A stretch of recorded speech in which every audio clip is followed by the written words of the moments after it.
Olá, seja muito bem-vindo ao nosso canal. Meu nome é Audrey Coqueiro, eu sou nutricionista e sou uma das fundadoras do Prepara Nutri e hoje nós iremos iniciar um curso online totalmente gratuito sobre alimentos funcionais. Então, se você ainda não é inscrito no nosso canal, se inscreve para que você possa receber todos os conteúdos, curte, compartilha com seus amigos, porque aqui no canal nós teremos muito conteúdo de qualidade que você possa aplicar na sua prática clínica.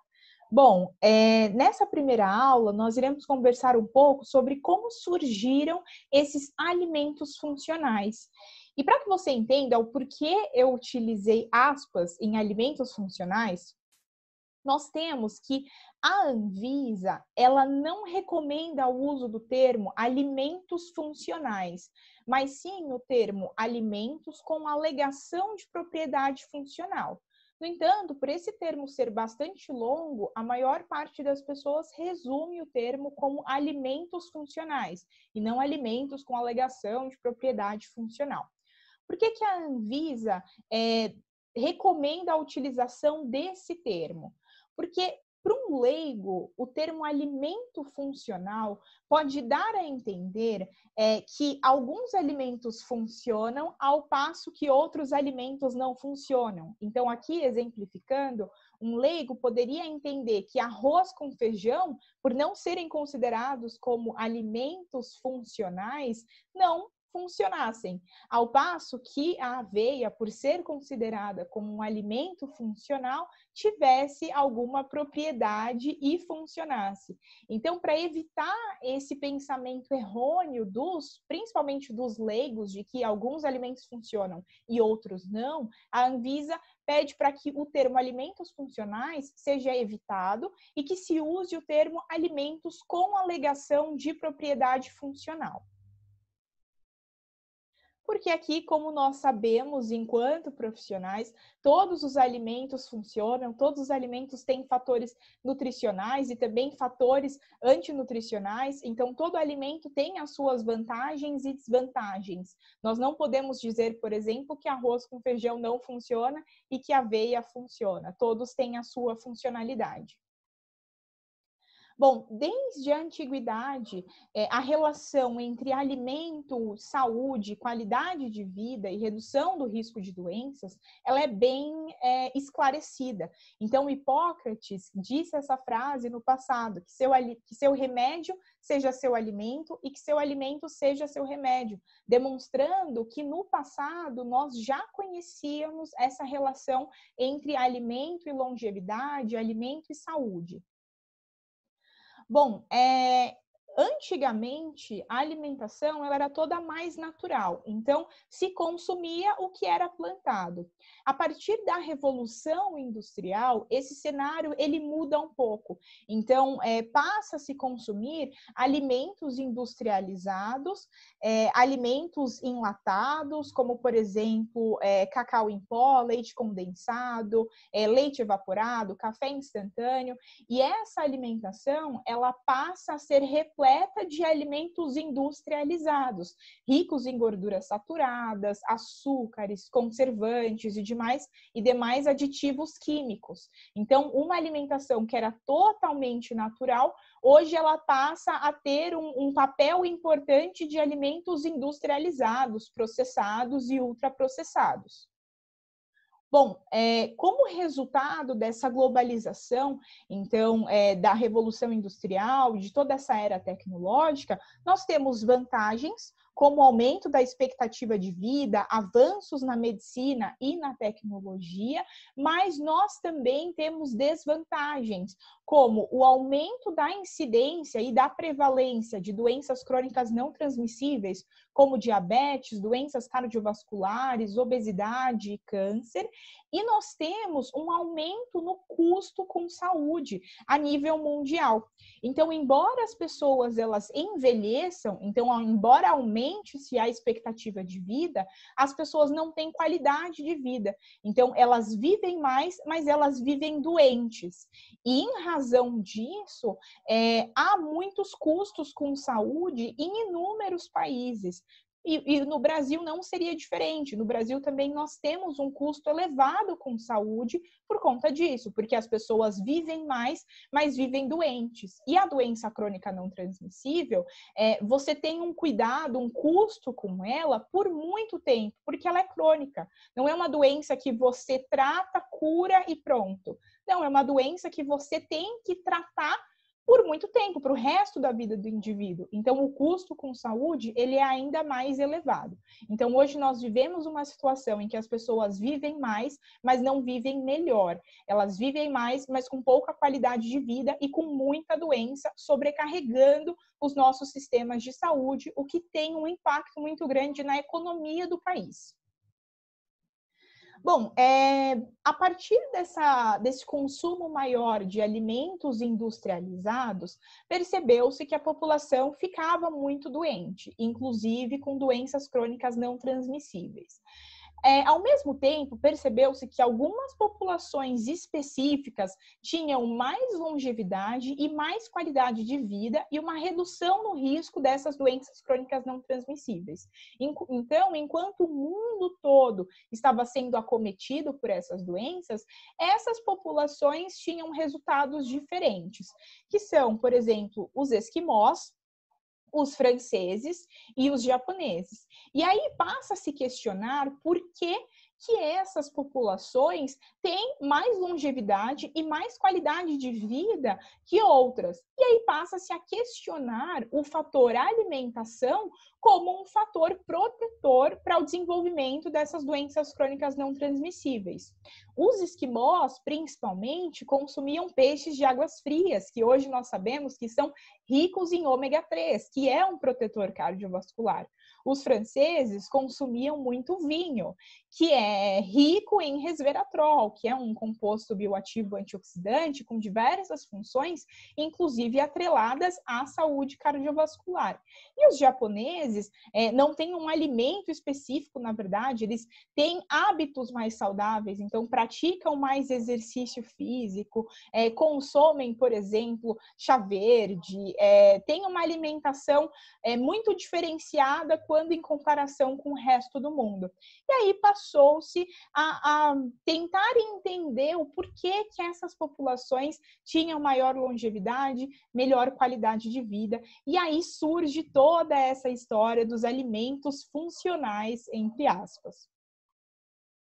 Bom, como que isso se desenvolveu? Em meados de 1980, no Japão, definiu-se esses alimentos que teriam uma função a mais, um poder de proteger essas populações contra determinadas doenças, como alimentos usualmente consumidos que, além das funções nutricionais básicas, conferiam benefícios à saúde. Então, além da função de nutrir aquele corpo, esse alimento ainda tinha um benefício a mais, conferia um benefício a mais a essa saúde, muitas vezes podendo reduzir o risco de determinadas doenças.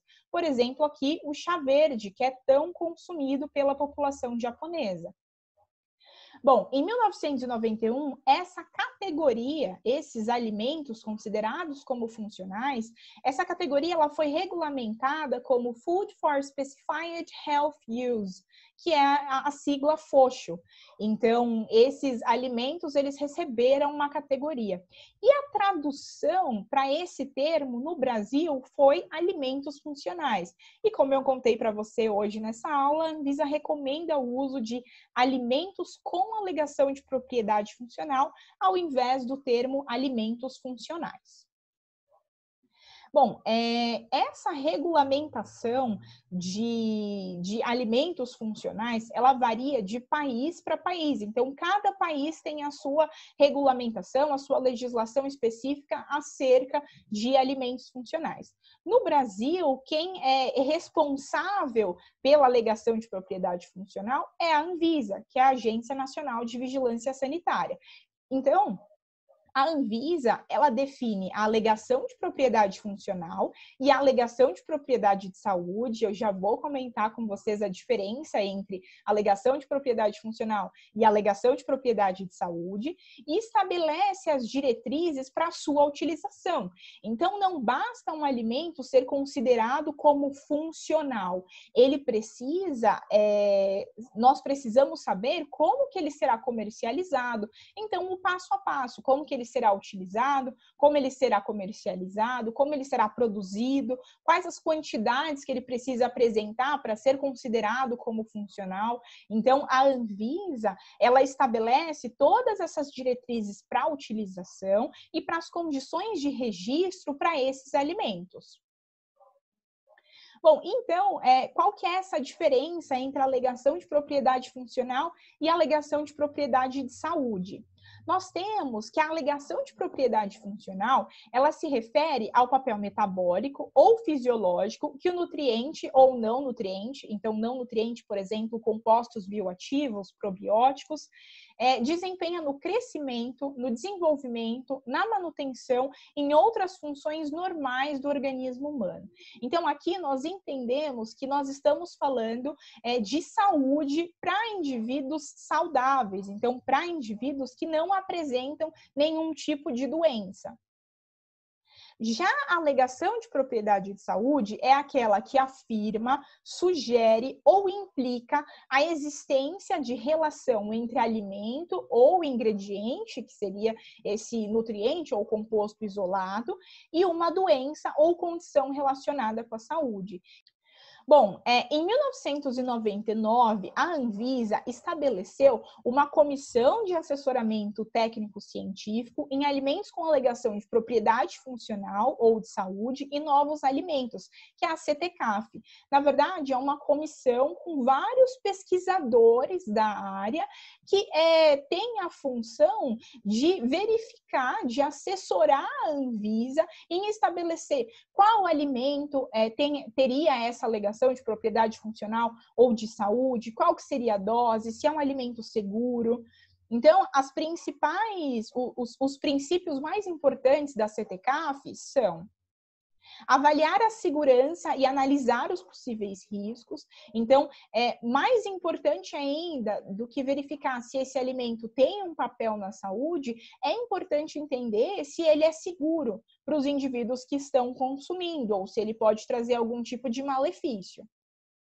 Avaliar a eficácia, então verificar se de fato esse alimento com alegação de propriedade funcional ou de saúde, ele tem uma efetividade prática, porque surgem diversos alimentos, nós conseguimos acompanhar na mídia, cada dia é um alimento diferente sendo exaltado, beterraba, berinjela, chá verde, milho, e então são muitas alegações, mas na verdade o CTCAF ele precisa verificar se quais desses alimentos realmente possuem uma efetividade, quais deles realmente podem ser considerados como com propriedade funcional ou propriedade de saúde.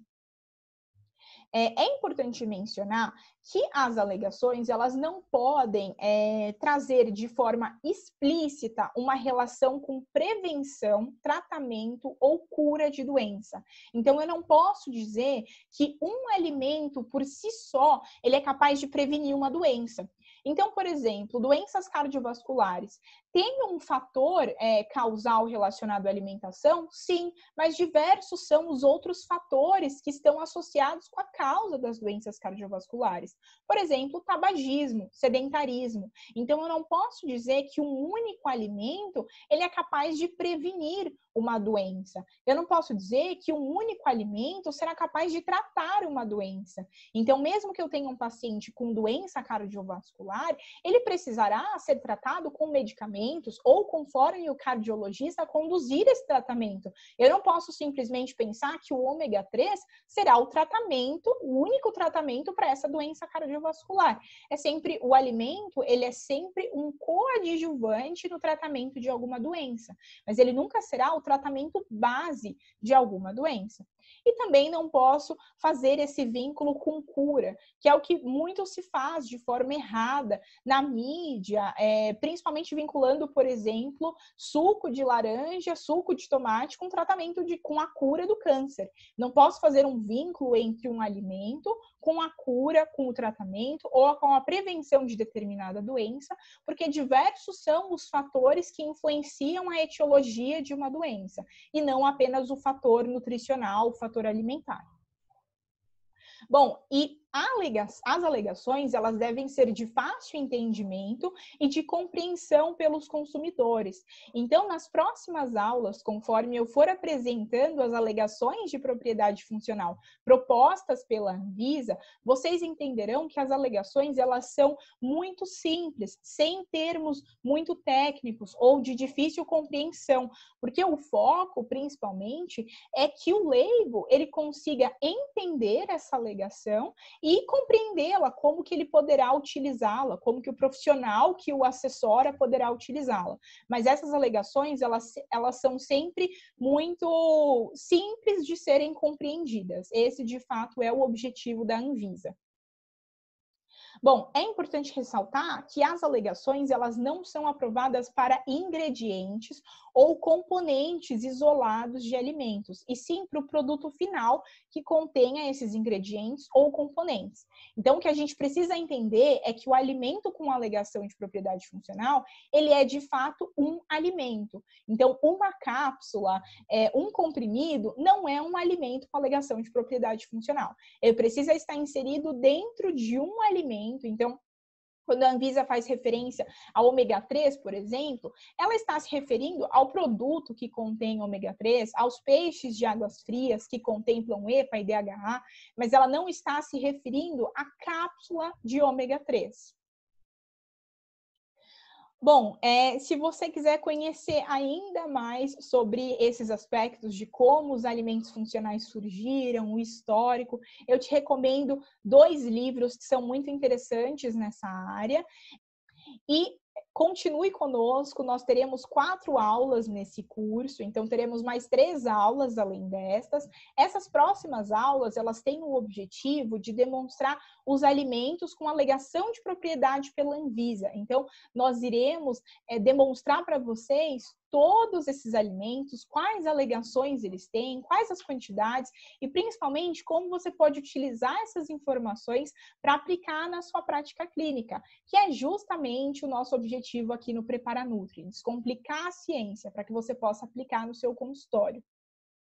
Bom, na descrição desse vídeo, você tem um link para o Instagram do Prepara Nutri. Lá você pode encontrar o nosso blog, os nossos produtos, enfim.